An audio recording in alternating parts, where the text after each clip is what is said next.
जय हिंद साथियों, स्वागत है आप सभी का आपके अपने यूट्यूब चैनल प्रथम अकेडमी पर।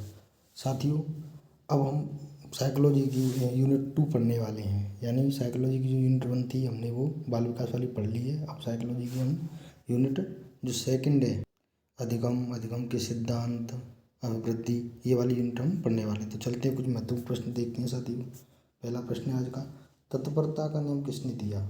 तत्परता का नियम पावलोव, थॉर्नडाइक, एबिंगहॉस या स्किनर? तो साथियों, तत्परता का नियम किसने दिया था?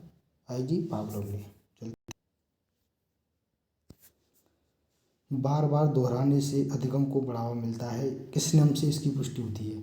अभ्यास का नियम, प्रयास का नियम, दोहराने का नियम, अनुकरण का नियम? तो बार बार दोहराने की बात कर रहे हैं साथी, तो इसका होगा आपका अभ्यास का नियम, क्योंकि ये नीचे वाले तो कोई नियम है ही नहीं। चलते हैं अगले प्रश्न की तरफ। डिसलेक्सिया मुख्य रूप से किस समस्या से संबंधित है? सुनने, बोलने, पढ़ने, बोलने व सुनने? देखिए साथियों, ये एक पठन विकार है। तो पठन विकार में डिसलेक्सिया दिया है। वैसे ये बहुत इंपॉर्टेंट है, आपको अच्छे से करना है। डिसलेक्सिया किससे संबंधित होता है? पढ़ने से संबंधित होता है। अगला क्वेश्चन, कौन सा सीखना स्थायी होता है? रटकर, सुनकर, समझकर या देखकर? तो सीखना स्थायी कब होगा साथियों? जब हम किसी चीज़ को समझ करके पढ़ेंगे, तब सीखना स्थायी होगा। अगला देखिए, संकेत अधिगम के अंतर्गत कौन सा निम्नलिखित सीखा जाता है? मनोविज्ञान, पारंपरिक अनुकूलन, वातावरण या मनोदैहिक? संपर्क की बात, संकेत की बात कर रहा है साथियों, तो इसका हो जाएगा आपका मनोदैहिक। दैहिक यानी देह, शरीर से संबंधित है ये मनोदेह, इसीलिए इसका क्या हो जाएगा? मनोदैहिक। अगला क्वेश्चन, निम्नलिखित में से कौन सा सीखने का क्षेत्र है? अनुभविक, भावात्मक, आध्यात्मिक, व्यवसायिक? ये तो होंगे नहीं साथी तीनों, इसका होगा आनुभाविक। सीखने का क्षेत्र कौन सा है? आनुभाविक। अगला क्वेश्चन, जब बच्चा कार्य करते हुए ऊबने लगता है तो यह इस बात का संकेत है कि संभवतः कार्य यांत्रिक रूप से बार बार हो रहा है। बच्चा बुद्धिमान नहीं है, नहीं ये तो नहीं होगा क्योंकि ये नेगेटिव है। बच्चे में सीखने की योग्यता नहीं है, ये भी नहीं होगा। बच्चे को अनुशासित करने की जरूरत है, ये भी नहीं होगा। कौन सा होगा साथी? संभावित वह कार्य क्या है? यांत्रिक रूप से बार बार हो रहा है, इसी से बच्चा क्या हो जाता है? ऊबने लगता है साथी। अगला क्वेश्चन देखेंगे, पावलोव के शास्त्रीय अनुबंधन में क्या होता है? देखिए, पहले भोजन, इसके बाद ध्वनि उत्पन्न की गई। पहले ध्वनि, तत्पश्चात भोजन प्रस्तुत किया गया। भोजन व ध्वनि साथ साथ प्रस्तुत किए गए, सिर्फ भोजन प्रस्तुत किया गया। क्या किया गया था साथी? सो पहले ध्वनि, उसके बाद क्या दिया गया था? भोजन। अगला क्वेश्चन देखिए, पावलोव के अनुबंधन प्रयोग में भोजन के पूर्व उपस्थित ध्वनि को क्या कहते हैं? अनुबंधित उद्दीपक, अनानुबंधित उद्दीपक, विलंबित उद्दीपक या ध्वन्यात्मक उद्दीपक? क्या होगा साथी इसका? पहला, अनुबंधित उद्दीपक। चलते हैं अगले प्रश्न की तरफ। सीखना समृद्ध हो जाता है, सीखना समृद्ध हो जाता है यदि कक्षा में आवधिक परीक्षाओं पर अपेक्षित ध्यान दिया जाए, वास्तविक दुनिया से उदाहरणों को कक्षा में लाया जाए जिसमें विद्यार्थी एक दूसरे से अंतःक्रिया करें और शिक्षक उस प्रक्रिया को सुगम बनाए। या तीसरा देखिए, कक्षा में अधिक से अधिक शिक्षण सामग्री का प्रयोग किया जाए, शिक्षक विभिन्न प्रकार के व्याख्यान और स्पष्टीकरण का प्रयोग करें। तो कौन सा होगा साथी इसका? दूसरा, क्योंकि इसमें क्या है? इसमें करके सीखना वाली प्रक्रिया हो रही है, अंतःक्रिया कर रहा है छात्र। अगला क्वेश्चन, निम्न में से कौन से कथन को सीखने की प्रक्रिया की विशेषता नहीं मानना चाहिए?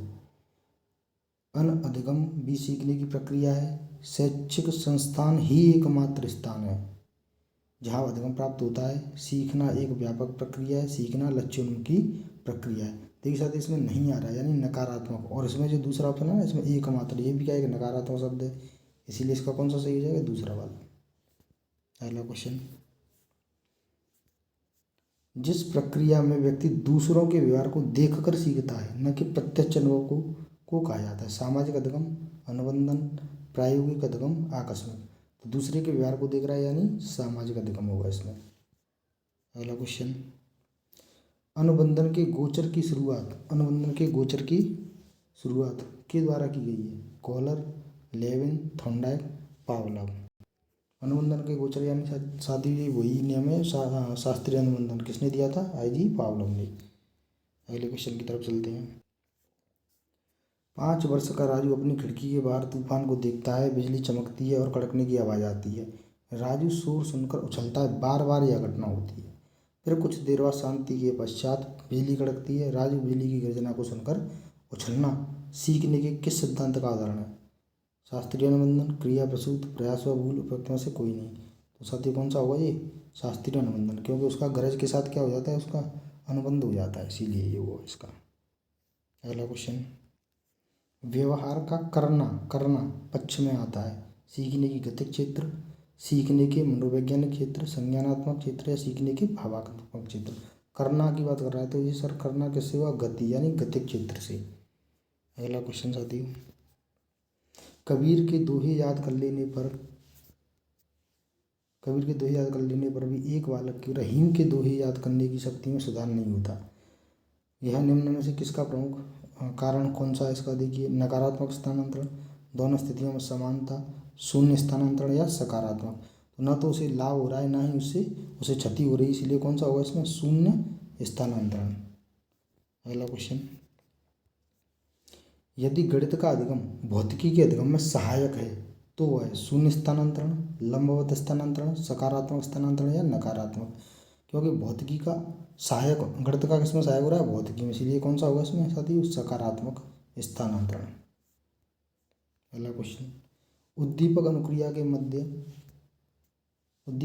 के मध्य साचर स्थापित करने वाले प्रक्रम को कहते हैं? प्रेरणा, अधिगम, संवेग या संप्रत्यय। तो क्या कहेंगे इसे? अधिगम। अगला क्वेश्चन, पावलोव ने अधिगम का कौन सा सिद्धांत प्रतिपादित किया? बहुक्रिया, आंशिक क्रिया, अनुकूलित अनुक्रिया या पाठ्य क्रिया। तो पावलोव ने कौन सा सिद्धांत दिया? अनुकूलित अनुक्रिया वाला सिद्धांत। ये साथियों आज का अंतिम प्रश्न है। धन्यवाद साथियों, बने रहे हमारे साथ ऐसे ही वीडियो पाने के लिए।